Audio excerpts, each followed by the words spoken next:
Hello বন্ধুরা, welcome to my new blog.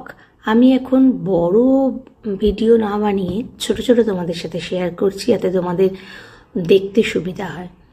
আজ আমি নিজেই ভীষণভাবে আপ্লুত, মানে নিজের ফিলিংসটা বোঝাতে পারছি না।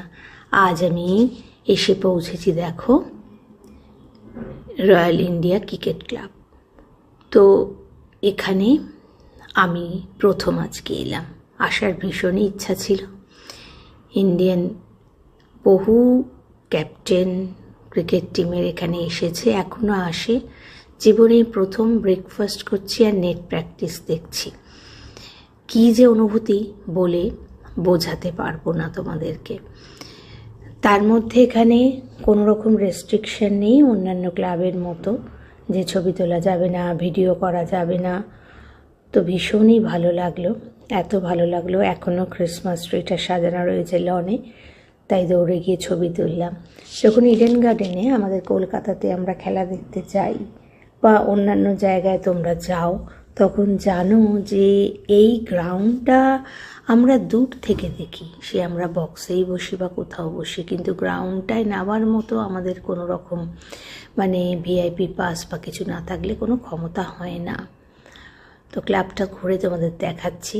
দেখো কি দারুণ, এখানে সমস্ত ছবি রয়েছে যারা ক্যাপ্টেন ছিলেন 1932 থেকে। তো সত্যি কথা বলছি, আমার এই ভিডিওটা যদি ভাইরাল হয়, আমি অপেক্ষা করছি কবে সচিন তেন্ডুলকর অথবা সুনীল গাভাস্করের সাথে দেখা হবে আর এক কাপ কফি আমি ওনাদের খাওয়াতে পারবো। সেদিনটা রিয়েলি গ্রেটফুল থাকবো ভগবানের কাছে। তবে আজকের দিনের জন্য অবশ্যই গ্রেটফুল রয়েছি। এত মানে ভালো লাগছে, তাই তোমাদেরকে আমি ঘুরিয়ে সবটাই দেখাচ্ছি। তবে একটা ভিডিও মানে রিলের মধ্যে সম্ভব হলো না, 3 মিনিটসের বেশি তো রিল হয় না। তো তোমরা ফলো করো, বাকি পোর্শনটা নিয়ে আসছি পরের রিলে। যারা এখনও সাবস্ক্রাইব করোনি, please subscribe, share, like, comments কেমন লাগলো বলো।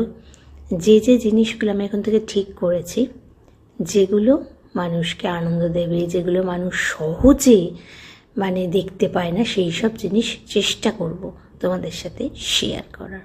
সঙ্গে থাকো, দেখতে থাকো। টাটা।